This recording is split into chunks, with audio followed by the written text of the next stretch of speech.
નમસ્કાર મિત્રો, ટેટ 1 અને ટેટ 2 ભરતી 2024માં જે આવનાર છે તો એના માટે કયા કયા ડોક્યુમેન્ટની જરૂર પડશે અને આટલા ડોક્યુમેન્ટ તમારે ફરજિયાત તૈયાર રાખવાના છે તો એકવાર આ વિડીયો અવશ્ય જોઈ નાખજો, જેથી કરી ભરતી પહેલાં તમે તમારા ડોક્યુમેન્ટ તૈયાર કરી શકો।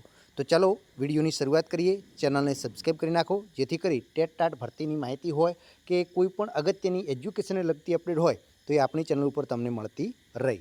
તો અહીંયા તમે જોઈ શકો છો કે તમારે કયા કયા ડોક્યુમેન્ટની જરૂર પડશે, તો આ ક્રમ પ્રમાણે આપેલા છે અને આ જ રીતે તમારા ડોક્યુમેન્ટ છે એ તમારે જે તે જગ્યાએ રિસીવિંગ સેન્ટર હોય ત્યાં આગળ તમારે જમા લેતા હોય છે। તો આપણે જોઈએ, પહેલું તો તમારું શાળા છોડ્યાનું પ્રમાણપત્ર, એટલે કે આપણે જેને એલસી કહીએ છીએ, સ્કૂલ લિવિંગ સર્ટિફિકેટ, એ તમારે હોવું જોઈએ। બીજું કે જાતિ અંગેનું પ્રમાણપત્ર જો તમારે લાગુ પડતું હોય તો એસબી એસટી છે, એસસી છે કે બક્ષીપંચ છે કે ઈડબ્લ્યુ, બરાબર, એટલે જાતિનું પ્રમાણપત્ર આવશે। એના પછી નોન ક્રિમિનલ સર્ટિફિકેટ ફક્ત એસસીબીસીના જે ઉમેદવારો છે એમના માટે આવશે। એના પછી ઈડબ્લ્યુએસ જો તમે લાગુ પડતું હોય તો ઈડબ્લ્યુએસનું પ્રમાણપત્ર આવશે। એના પછી જો તમે પીએચ કેટેગરીમાં હો તો તમારે પીએચ કેટેગરીનું પ્રમાણપત્ર હશે, અને ન હો તો નહીં હોય। પછી જો માજી સૈનિક હોય તો એ પણ તમારે હોય તો બરાબર। એના પછી એચએસસીની માર્કશીટ આ બધા માટે ફરજિયાત છે। ધોરણ 12ની માર્કશીટ તમારે જોઈશે અને ધોરણ 12ના ટ્રાયલ સર્ટિફિકેટ, આ બે વસ્તુ ખાસ યાદ રાખજો, ધોરણ 12ની માર્કશીટ અને ધોરણ 12નું ટ્રાયલ સર્ટી।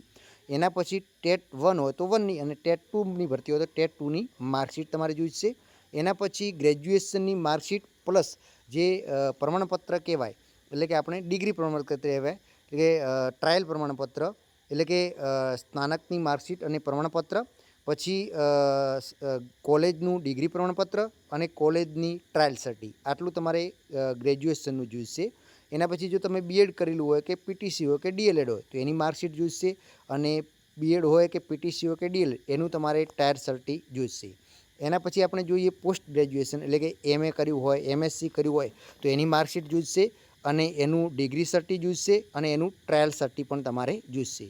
એના પછી જે આપણે બીએડ કરેલું હોય કે પીટીસી કરેલું હોય એ એનસીટીની માન્યતાવાળું પ્રમાણપત્ર જે આવે છે એ તમારે જોઈશે, બરાબર।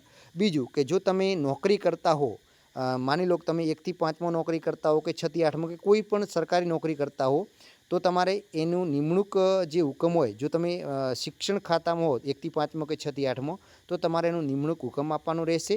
એના પછી નિમણૂક અધિકારીની એનઓસીની નકલ પણ રહેશે, પણ આ કોના માટે? જે સરકારી નોકરી કરે છે એમના માટે, બાકીના માટે નથી, બરાબર। અને એના સિવાય તમે જે યુનિવર્સિટી છે કે એસએનડીટી યુનિવર્સિટી ડિગ્રી મેળવેલ હોય તો એ ગુજરાત સરકારની યુનિવર્સિટી સંબંધિત કોલેજ જોડાણ મેળવવાની નકલ પણ તમારે રજૂ કરવાની રહેશે। તો આટલા ડોક્યુમેન્ટ ફરજિયાત તમારે ટેટ 1 અને ટેટ 2 માટે તૈયાર કરી દેવાના છે।